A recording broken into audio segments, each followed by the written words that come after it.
She left 3 days ago, just after you went to town. It doesn't matter, I said. She took your gun and electric razor. The room was bright. Although it was early afternoon, the kitchen light was burning. What did you expect me to do? I have your grandmother to look after. I have no strength, and she is young. Cree. Don't worry, I said. At least get your gun back. My mother swept potato peels off the counter into a paper sack at her feet. You know she'd sell it for a drink.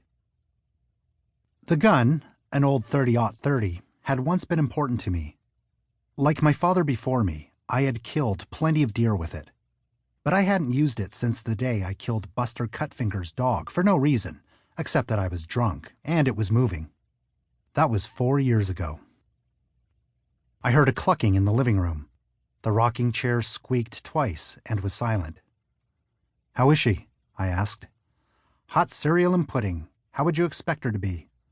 What, no radishes? My mother ignored me as she sliced the potatoes into thin wafers.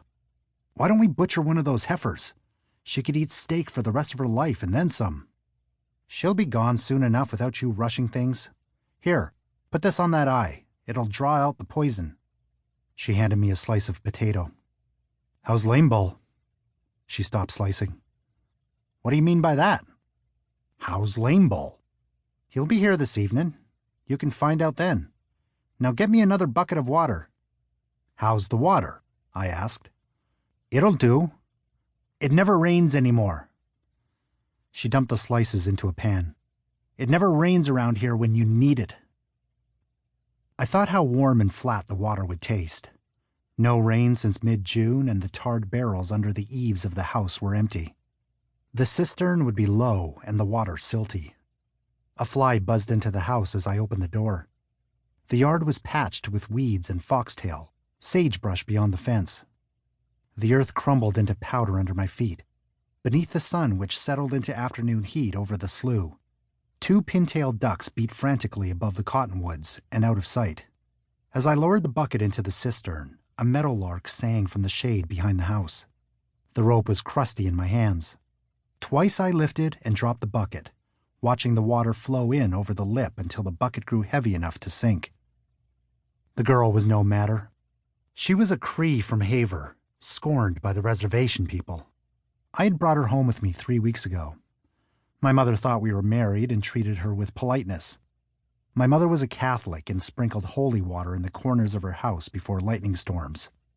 She drank with a priest from Harlem, a round man with distant eyes, who refused to set foot on the reservation.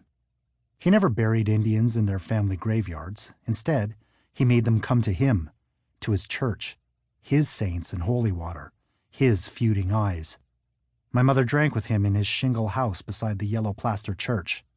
She thought I had married the girl and tried to welcome her, and the girl sat sullen in the living room across from the old lady, my grandmother, who filled her stone pipe with cuts of tobacco mixed with dried crushed chokecherries. She sat across from the girl, and the girl read movie magazines and imagined that she looked like Raquel Welch. The old lady imagined that the girl was Cree and enemy and plotted ways to slit her throat. One day the flint striker would do. Another day she favored the paring knife she kept hidden in her legging. Day after day these two sat across from each other until the pile of movie magazines spread halfway across the room and the paring knife grew heavy in the old lady's eyes.